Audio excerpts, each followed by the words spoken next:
Nandamuri నటసింహం Balayya cinema Daaku Maharaj సంక్రాంతికి release అయింది. మంచి హిట్ అయింది. 136 కోట్లు గ్రాస్ కలెక్ట్ చేసింది. తర్వాత నెట్ఫ్లిక్స్లో వచ్చింది. అక్కడ బాగా అన్ని భాషల్లో బాగా ట్రెండ్ అయింది. 15 దేశాల్లో టాప్ 10లో నడిచింది 2-3 వారాలు అంత అయింది. ఈ మధ్య రీసెంట్గా నేను ఒక వీడియో కూడా చేశాను. మనకు ఈ సినిమా 100 రోజుల వీడియో అండ్ 150 రోజులు ఆడడం. ఇప్పుడు ఈ నిన్న శుక్రవారంతో 175 రోజులు కూడా కంప్లీట్ అయింది. ఎక్కడ మన ఆంధ్రప్రదేశ్లో చిలకలూరిపేటలో వెంకటేశ్వర థియేటర్లో రోజుకు 4 ఆటలతో 175 రోజులు. అసలు ఒక వారం ఆడడమే గగనమైన ఈ రోజుల్లో వరుసగా 4వ సినిమా ఇది. అఖండ 175 రోజులు ఆడింది, అదే వెంకటేశ్వర థియేటర్ చిలకలూరిపేటలో. తర్వాత వచ్చిన వీరసింహారెడ్డి 175 రోజులు, తర్వాత భగవంత్ కేసరి 175 రోజులు, ఇప్పుడు 4వ సినిమా డాకు మహారాజ్ కూడా 175 రోజులు.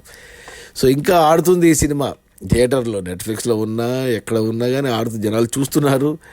మరి ఎలా ఈ ఫీట్ కేవలం బాలయ్యకే సాధ్యం. ఒకప్పుడు రాయలసీమలో ఇలా ఉండేది బాలయ్యకి. 100 రోజులు 200 రోజులు సంవత్సరమాన సినిమాలు కూడా ఉన్నాయి.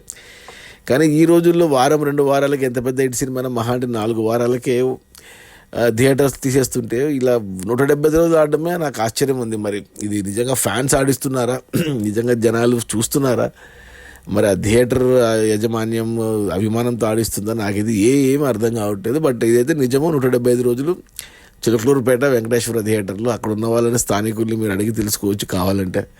సో త్వరలో ఇంకో నెలలో మళ్ళీ 200 రోజులు అయ్యిందని మరి ఇంకో వీడియో చేయాల్సి వస్తుందేమో నేను.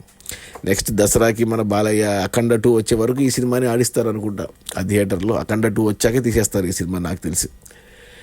అయినా కానీ రికార్డే. అది ఆడిచ్చినా నిజంగా ఆడినా record is a record. So బాలయ్యకు వరుసగా 4వ 175 రోజులు ఆడిన సినిమా ఈ డాకు మహారాజ్, వెంకటేశ్వర థియేటర్, చిలకలూరుపేట, ఆంధ్రప్రదేశ్.